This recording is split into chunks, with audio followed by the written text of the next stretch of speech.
So, here's the story of what's happening to your grapes after they've left your home. This is the equipment we'll be using, and this is basically a crusher destemmer, and this separates the grapes from the stems and crushes them sufficiently to create a must for brewing. These are your grapes, around about 4 5-gallon buckets worth. Slightly less, obviously, but this should be then crushed into your must or grape juice. Now, we do need some clean buckets, so to put the wine in, obviously. So here's a word from our sponsor. For cleaning and sanitizing all my wine equipment, I use Star San. Comes with a handy measuring device at the top of the lid as well. Excellent stuff. So here's a quick idea of what it looks like to sanitize the buckets. Water and an ounce of this fluid to clean it. Obviously I've got to get rid of it, so I can't pour it on the flowers because it's a sanitizer. It's not going to do them right a lot of good, but I don't want to waste the water down the drain, especially in this day and age. So there's places where I know the water will go back to the earth and won't disturb other plants. So we have the grapes ready in the hopper. That's going to come out of there into a clean bucket, a clean sanitized bucket, and the stems will hopefully all end up in this bag so I don't have to do minimal cleanup later on. So all we have to do is switch this thing on, which of course will make a god-awful noise.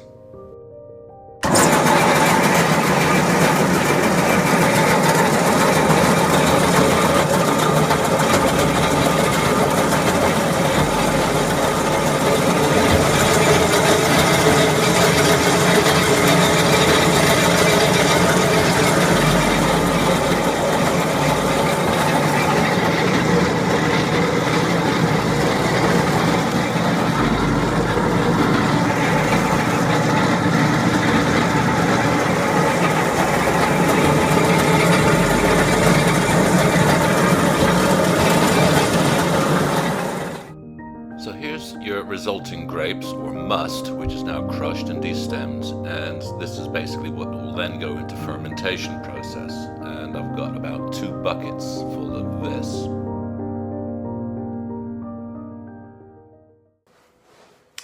Okay, so I've extracted some of the juice off the must, which I've shown you.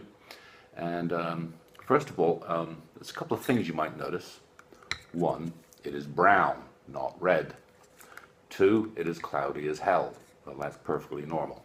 Now, the interesting thing about it being brown is if I took the juice and not the grape skins, then I could get a white wine out of this. Obviously, it would settle and all the cloudiness would disperse and disappear out of it.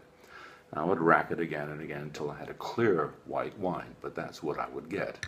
You can have white Zinfandels, for instance.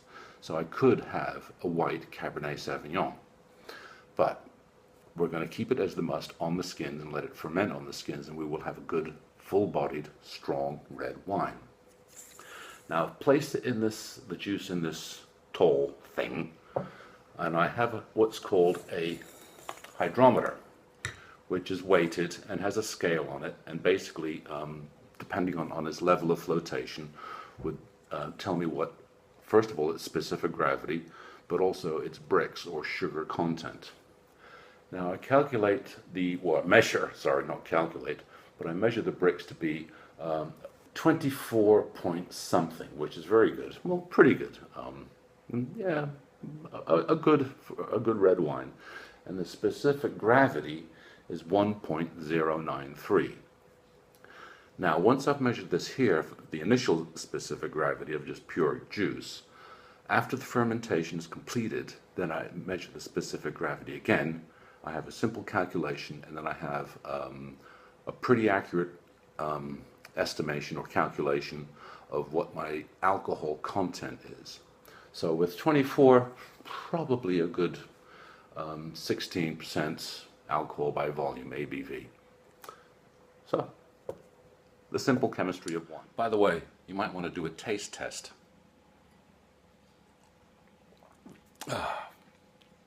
That is so sweet. It is sickly sweet. It hurts the teeth.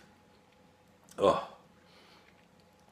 I have actually measured, and well, not this one, but I have compared it to table grapes.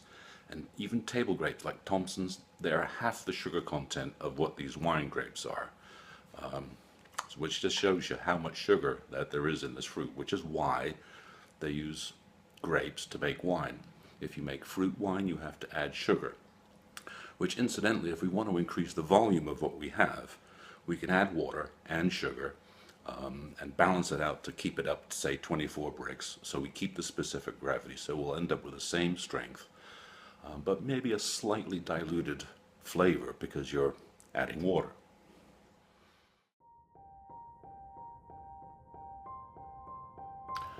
Okay, this is one of your buckets fermenting away. This is 24 hours later. So it's been overnight in the garage where I allowed it for the fermentation to take hold. Now, at the moment it's not too hot in here, but it is getting very hot. But here I have a very, very frantic fermentation. It's bubbling away quite heavily, and I want to slow it down. If it's too quick, it can affect the flavors. So what I do now is put it in a cooler place where the fermentation can take place more sedately.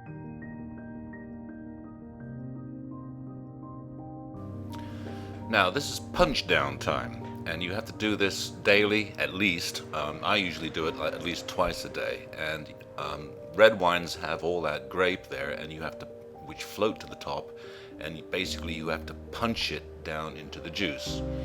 Otherwise, it forms a blanket on top which keeps the heat in, which accelerates the fermentation.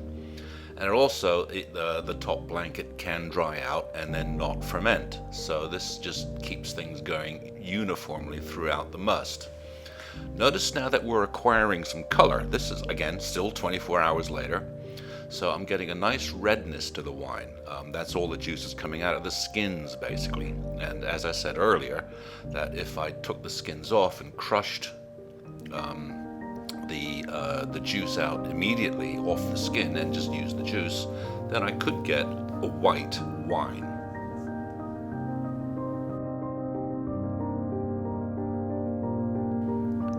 So now, for at least the next week, and probably more like closer to 2 weeks, this must will continue to ferment, and then after that I will press it to get the juice off, and then we can start, getting a clean, what would be more recognizable as wine.